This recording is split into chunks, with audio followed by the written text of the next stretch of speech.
Hey, what's up, guys? Welcome back to another sports stuff video. Today, we are talking about predicting the 2026 head coaching positions that are going to open up and what coaches should go to those teams. So, if you guys are enjoying, please like, comment, subscribe.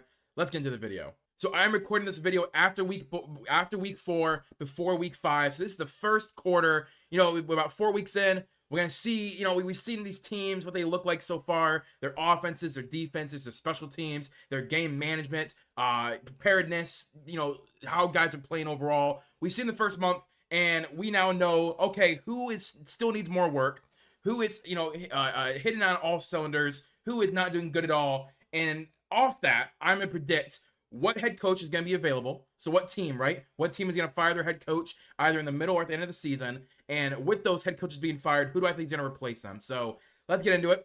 Starting off with the head coaches, I do think the Tennessee Titans are going to end up be firing Brian Callahan.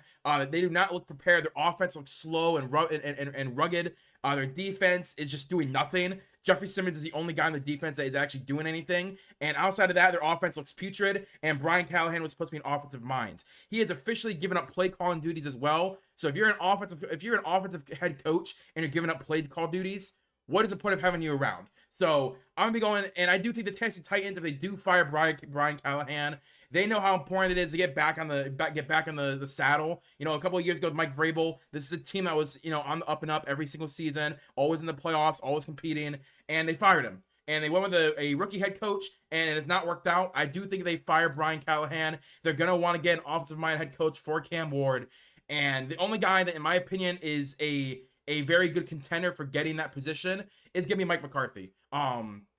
You're gonna see at the very end of this video, I'm gonna have a bunch of guys that are coordinators right now or former coordinators that I just don't think are gonna be taking any jobs this offseason. But Mike McCarthy is taking a year off of coaching to kind of recalibrate, and I think he is gonna want to hitch his wagon to a young quarterback instead of a quarterback that's already proven. Because Mike McCarthy had Aaron Rodgers, then he went to Dak Prescott, and now he gets to go to Cam Ward, another gunslinging quarterback who wants to throw the ball really far. And I think with Mike McCarthy's passing offense, Cam Ward would do a pretty good job in it. I think him, Dak Prescott, and Joe Burrow are all kind of cut from the same cloth of the gunslingers who love to throw the ball and make big plays. And Mike McCarthy is one of the only candidates that I think can really get the most out of Cam Ward right away. He's a Super Bowl winning head coach. He has a career winning record of 60%. That is 174 to 112. He is a winning head coach. And I definitely feel like Tennessee, again, is going to go a veteran head coach this time around. I don't see them hiring I'm in the wrong screen. I just don't, there we go. That's what I was trying to do. I just don't see them hiring another young, unproven coordinator to head coach. I do see them grabbing someone who has a proven track record in the NFL, has gotten the most out of solid talent, right? In Dallas, he had a really good offense. Their defense is always the issue. And I definitely feel like Tennessee is going to go with a veteran head coach versus a coordinator for the first time again, because they need to get the ship corrected. Again, they had Mike Vrabel, who I thought was one of the best head coaches in the NFL, got fired. Go to Brian Callahan. It hasn't worked out. It's continually not working out. I just don't see Mike McCarthy. I feel like for Mike McCarthy, it's one of those situations where he kind of has a foot in the door, knowing that he's the only veteran head coach who's won a Super Bowl, who's still coaching, wanting to coach. I think he'd be a very good fit for Cam Ward. Next, I think the Miami Dolphins. I think Mike McDaniel is any day now going to get fired. I just don't see a world where Mike McDaniel makes it past this season as the head coach. It looks like the entire team is checked out already, and it's week 4. And I think the guys get replacement is Jesse Minter from the LA Chargers, their defensive coordinator. He's a top 3 DC in the league currently. He led Michigan's defense to a national championship just a few years ago. He's doing a lot with a little talent as well with LA. They don't really have, I don't want to say top end talent. They have a lot of guys I like, but I would not consider any of their guys to be Pro Bowlers outside of maybe Derwin James. And Miami has a solid defensive pieces, right? They have Jordan Brooks, they have Kadir Kahu, they have Minkah Fitzpatrick, who yes is past his prime, but still is starting safety. They have Jalen Phillips, they have Bradley Chubb. Their D tackle room with Zach Sealer. They have a lot of defensive pieces that I think Jesse Minter would really like, and I think immediately can make them a quality defense. And Jesse Minter, listen, I'm shocked how good his defense is with the little talent around him. He has an identity. It's stopping the run and it's getting to the quarterback. His defensive line overperforms every single week. And I think that's something that with the Miami Dolphins with their defensive line can replicate that tenfold for Jesse Minter. And guys like Tarheeb Still that's developed under these Jesse Minter's leadership. I think there's guys like Kader Kahu, who I really like in the NFL. I think Kader Kahu could have the exact same type of development that Tarheeb Still had and become a very solid starter for the Miami Dolphins. I think Jesse Minter is the guy that can really shape that defense. And again, whether it is Tua Tagovailoa that's their quarterback or another guy, I think Jesse Minter can come in, stabilize the defense, and create a culture for the Miami Dolphins so that when they do want to go and get another quarterback, if they want to try and revamp Tua Tagovailoa, he's already an established quarterback in the NFL. You don't have to worry about development. It's how do we get the most out of Tua Tagovailoa? Because I do think Tua still has talent in the NFL. I just don't think that the offense that Mike McDaniel's running is a good fit for him. So, that's going to be something that I have to work on. But Jesse Minter to Miami Dolphins, I think is going to be the best fit for that team. Next, we have Robert Saleh. I think he would end up in a world where guys get fired, how I think they can get fired. I think there's a very good chance that Zach Taylor gets fired at the end of the season. The offense looks bad with anyone not named Joe Burrow, and their defense is horrendous. That tells me that Joe Burrow is more important to the offense than Zach Taylor is, and their defense needs help. And who am I going to hire to help their defense? It's Robert Saleh.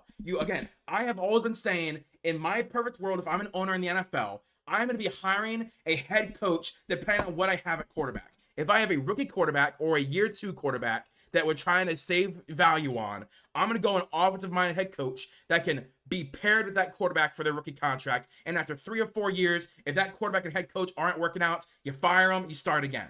But in situations like the Cincinnati Bengals, where you have Joe Burrow solidified at quarterback, you have T. Higgins and Jamar Chase solidified at wide receiver, you have Chase Brown at running back, I'm grabbing the best defensive coordinator possible, because any offensive coordinator can take over that offense and create a top 10 offense. But not any defensive coordinator can come in and fix this defense. However, if I'm going to trust anyone with that, it's Robert Saleh. He is a great defensive coordinator, and he got dealt a really tough hand in New York. And even though he got dealt a really tough hand in New York, he had their defense rated top 10 in run defense and top 15 in pass defense his entire tenure in New York. So that tells me that no matter what, Robert Saleh's defense is going to show out. And guess what? He already inherits a top 10 offense. You can get any coordinator in the whole world. They would want to go play in Cincinnati for you, because you get Joe Burrow, those wide receivers, that running back, and an offensive line that they're continually trying to improve. I would love that situation in Cincinnati to get someone like Robert Saleh to come in, fix their defense overnight. And again, you don't need a young offensive coordinator head coach, because you already have your solidified quarterback. Do what the Buffalo Bills are doing, where you have Josh Allen now. It doesn't matter what offensive coordinator is there. It is going to be the Josh Allen offense. This is going to be the Joe Burrow offense. And then Robert Saleh can come in and make that defense his own. And that could be the next 5-10 years of the Bengals front office. Finally, the next team I do think that could fire their head coach is the Baltimore Ravens. I think there's a very good chance John Harbaugh is out at the end of the season. The reason I say that is because there were reports in 2018 that if Lamar Jackson sat the bench and they ran with Joe Burrow the entire year, John Harbaugh was out. They have a middling team that did not get deep in the playoffs, couldn't win big games, and then Lamar Jackson came in and saved his job. So I think there's a very good chance with Lamar Jackson being out going to be out multiple games this year, and we're seeing how bad this team's performing on the defensive side of the ball, and we're seeing how bad the game management is on the offensive side of the ball. I think it's a very good chance John Harbaugh gets fired. Now, is it going to happen? I don't think it will. I do think that the ownership is going to give John Harbaugh a very big leash, but the exact same thing that was playing out in 2018 is playing out in 2025. They can't win big games. They can't get deep in the playoffs. They can't get to the Super Bowl. And I think a big part of that is coaching. So I think John Harbaugh getting cut, that's going to be the job everyone wants. Everyone is going to be interviewing for the Baltimore Ravens job, and guess what? They're going to be the guy who I think has the biggest chance is Brian Flores. Because again, with Lamar Jackson, you don't need an offensive-minded head coach. You have a offensive coordinator that can just get the most out of Lamar Jackson, and they can turn over every 2 or 3 years. Doesn't matter. Lamar Jackson, that run offense and that passing offense will do its own thing. But the defense is what's really fallen off this last year. Zach Orr is not the coordinator Mike Macdonald is. Shocker. The best defensive coordinator in the NFL couldn't be replicated. I'm shocked. So Zach Orr is going to be out of here, and Brian Flores is coming in and doing his defense in Baltimore and letting the offense run itself. In my opinion, Brian Flores is the best defensive coordinator in the game. He had a solid head coaching record of 24-25. Again, those were the rebuilding Dolphin years, and he went to the playoffs. Like, that was a bad Dolphins team that he eventually took to the playoffs. He was fired due to non-football stuff. He didn't want Tua Tagovailoa, and then they wanted him to bribe Tom Brady to come to the Miami Dolphins, and he didn't want to do it, so they fired him. So I do think he's going to be a head coach this offseason, because the Minnesota Vikings the last 2 years have been elite on defense, and it's because of Brian Flores. So if I'm the Baltimore Ravens and I fire John Harbaugh, I am not replacing him with an offensive coordinator. I'm saying we should have kept Mike Macdonald. We should have promoted Mike Macdonald. And let's just get the second version of Mike Macdonald and Brian Flores, a blitz-heavy, pass-rush-heavy defense that off the pass rush generates big plays. I think this is a perfect fit for the Baltimore Ravens. And I think Brian Flores would be a perfect head coach for this iteration of the Ravens roster. So, guys that would be returning to their teams, if those 4 positions open up, these are guys that either get interviewed or be rumored to be interviewed, and I just don't think they're gonna go to those teams. So, Joe Brady with the Buffalo Bills, to me, he feels like a byproduct of Josh Allen rather than Joe Brady's offense. Obviously, the offense has taken a massive step forward compared to the Dorsey offense, but I still think that Joe Brady is too tied to the hip to Josh Allen. I'm not comfortable signing him as a head coach, knowing that, you've had the top 5 quarterback for the last 3 years. No doubt your offense is going to be really good. Then we have Cliff Kingsbury in Washington. I think he loves it in Washington. They're having a slow start to this season, so I can see him staying a few more years. Again, I don't really like Cliff Kingsbury as a head coach. I like him more as a coordinator, but he is, late 30s, early 40s. He's gonna get another chance eventually. But to me, I think he's a great fit with Jaden Daniels. I think that Dan Quinn would rather pay him more money to stay as the OC than let him walk. So I do think he loves it in Washington, and 2, they're gonna overpay him to stay.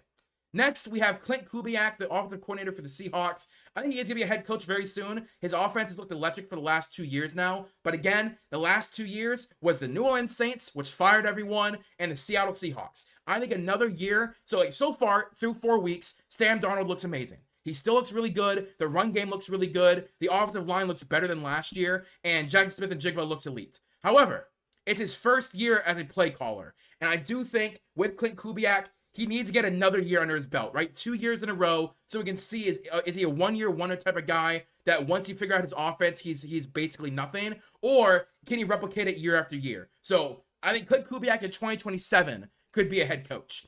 Then we have Vance Joseph, the defensive coordinator for the Broncos. I do think Vance will get another chance eventually, but right now the Broncos defense looks okay at best with great talent around them. I want to see the rest of the year. I do think he will get interviews, but again, it's a very rough start for their defense.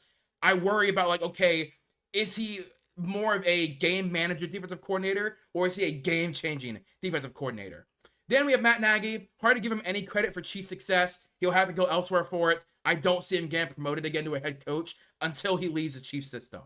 Then we have Todd Monken. Again, like I said, I want to mention because the Ravens would fire John Harbaugh. He's just not a head coach in my mind. He's a solid offensive coordinator, not built for head coach in the NFL. So again, I had to mention him because John Harbaugh got fired.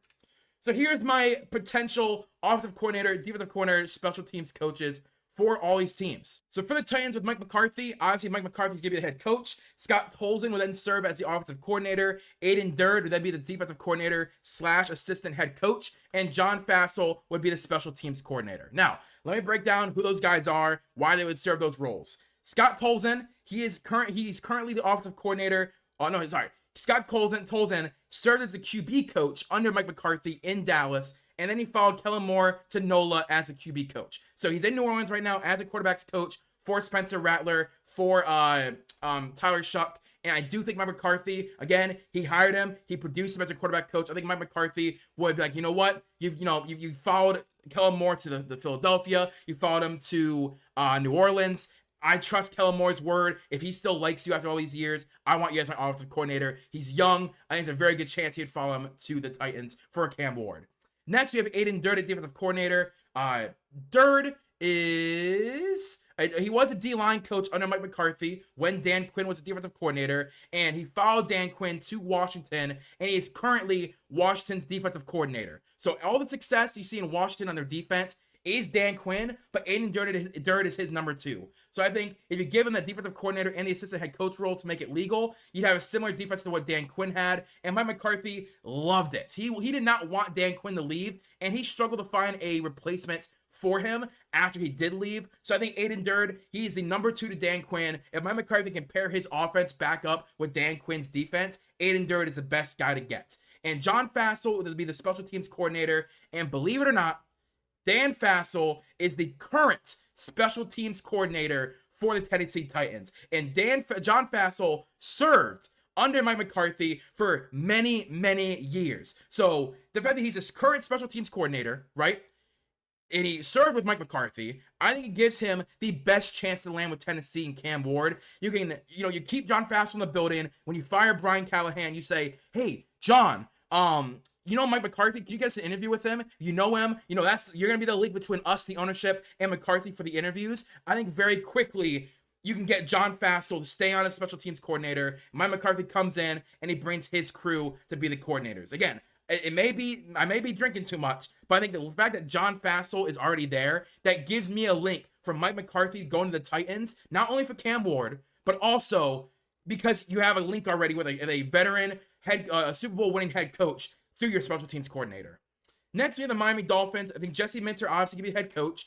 Sanjay Lau will be the offensive coordinator. Steve Clinkscale will be the defensive coordinator. And Chris Gold will be the special teams coordinator. Sanjay has been a long-time wide receiver coach in the league. He's helped develop guys like Quentin Johnston, Jackson Smith and Jigba, DJ Chark, DK Metcalf. Every year those guys had breakout years, Sanjay was the wide receiver coach. So we've seen him develop Quentin Johnston in the last 2 years. Again, Sanjay's only been there for 2 years. In the last 2 years, Quentin Johnston has now become a top wide receiver 1 in the NFL. We've seen it, and he made Ladd McConkey look amazing in his rookie year last year. He helped with breakout years for DJ Chark in 2019, Jackson Smith and Jigba in 2022, DK Metcalf in 2020. He's been there for all these guys' breakout seasons. So I think Sanjay, let him come to Miami. I love to see what he can do for Jalen Waddle. And again, he can develop wide receivers. You can draft someone to replace Tyreek Hill, not that Tyreek is going to be out all of the season. And probably next season, he probably won't return to Miami. Steve Clinkscale is he's a newer coach to the league. He's only been under Jesse Minter since he's come into the league, but he's currently their cornerback coach, and he turned Tarheeb Still last year into a steal in the draft. So I do think that Steve Clinkscale, again, he's only been under Jesse Minter, whether it was at Michigan or in Los Angeles. I think Jesse Minter sees Steve Clinkscale as someone he trusts, so I think he's going to follow him wherever he goes, and I think him coming to Miami makes too much sense for Jesse Minter. He can kind of coach up Steve, so in a few years, if all goes well, Steve could get a head coach interview. Then Chris Gold, the special teams coordinator. Gold has been a long-time assistant special teams coach, and again, Minter has limited contact with coaches in the NFL, so I see him as taking guys from the current Los Angeles staff. Chris Gold, for the last 10 years, has been all over the league as a assistant special teams coordinator. Again, Jesse Minter, 2 years in the NFL, doesn't know a whole lot of guys in the NFL world. I think he's just to pull guys that he knows, and Chris Gold is currently in the room with him for the last 2 years. Next, we have the Cincinnati Bengals. Robert Saleh, obviously the head coach. I think he's a grab Mike McDaniel, current Miami head coach, to be his offensive coordinator / assistant head coach. Then Aaron Whitecon as a defensive coordinator, and Dan Shamash as a special teams coordinator. Mike McDaniel, obviously we know who he is. I think he can land in a great spot, getting to inherit Joe Burrow, Jamar Chase, T. Higgins, that offense in general. I think Mike McDaniel would love to get the opportunity. He can rebound his credibility and his name value in the league very quickly. I see at minimum 2 years before he gets another job elsewhere. This is like a Band-Aid for Robert Saleh to get it in one that he knows, because they spent a lot of time together in San Francisco, so they know each other. And again, he can trust that the offense is in good hands under Mike McDaniel, so he can only focus on the defense. Then Aaron Whitecotton. Aaron is Saleh's defensive line coach in New York, and he followed Robert Saleh to San Francisco this past offseason, where he's currently their defensive line coach. So Aaron Whitecotton, he served as Saleh's defensive line coach in both New York and San Francisco when he was in San Francisco the first time. So Aaron knows Robert Saleh very well. They have a good relationship. Again, he followed him to New York from San Francisco, and when Robert Saleh got fired, he went to the Dallas Cowboys, where he's currently defensive line coach in Dallas, where honestly, in replacing Micah Parsons, their guys are doing pretty well. Not amazing, but guys like Sam Williams, the rookie, I'm blanking on his name. You see what I mean? The minute I turn on the video, I can't remember anyone's names. But the pass rusher, I think Donovan Azaraku is the one that is in Dallas. But they looked pretty okay in their first 4 games underneath Aaron Whitecon as a defensive line coach.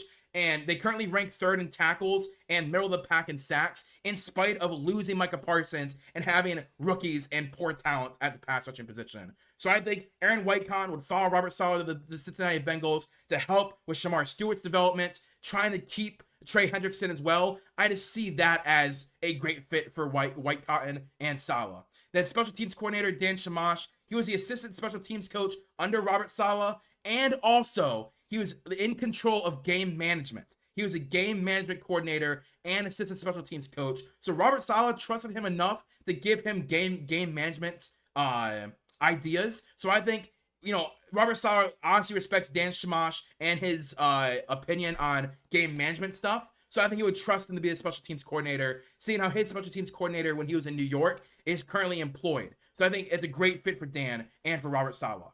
Then for the Baltimore Ravens, again, obviously Brian Flores is the head coach. Brian Angelico is the offensive coordinator. Josh Boyer is the defensive coordinator. And Danny Crossman is a special teams coach / assistant head coach. So Brian, he's the current passing game specialist coordinator for the Minnesota Vikings, alongside being the tight end coach. He's turned Josh Oliver into one of the best run blocking tight ends in the league, and he has lots of success with TJ Hawkinson. He's a big contributor to scheming the great pass rush with multiple quarterbacks, whether it's Kirk Cousins, Nick Mullins, Sam Darnold, JJ McCarthy, Carson Wentz. He's in charge of getting the passing game coordinator under wraps. So I do think that Brian Flores, he sees what he's doing with all these different quarterbacks. I think with the Baltimore Ravens, Brian would love to have a guy like Lamar Jackson, and I think that'd be a great fit for Brian as well.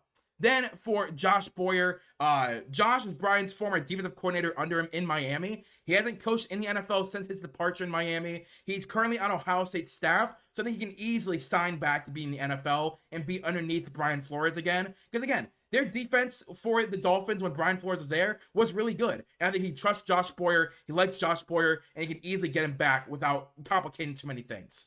Then Denny Crossman, he was hired by Flores to be the special teams coordinator in Miami, and he's the only one who stayed since Brian Flores was fired. He is still the special teams coordinator in Miami, even post Brian Flores' his tenure. So I could see him wanting to bring him back under his wing in Baltimore, especially with young guys like Tyler Loop and Jordan Stout, after they both developed Jason Sanders and Matt Hack. So that is my offensive coordinator, defensive coordinator, special teams mixtures. Again, like I said, last year, I predicted a lot of the coordinators that got hired to get promoted. They just were all at wrong teams, right? Like Tanner Eggstrand, I thought was going to stay in Detroit. He actually went to New York. So there's multiple guys that, I try to link them all together because I do think if you're going to be a head coach, you want to have a room of guys that you trust and that you like. So that's why you got to go throughout their history, find guys that excelled in their position groups that can then get promoted to actual coordinators. So let me know what you guys think in the comments down below. What do you think about these 4 teams I think could fire their head coaches and who would replace them? So if you guys do enjoy, please hit like, comment, subscribe, and I'll see you guys later. Peace and bye.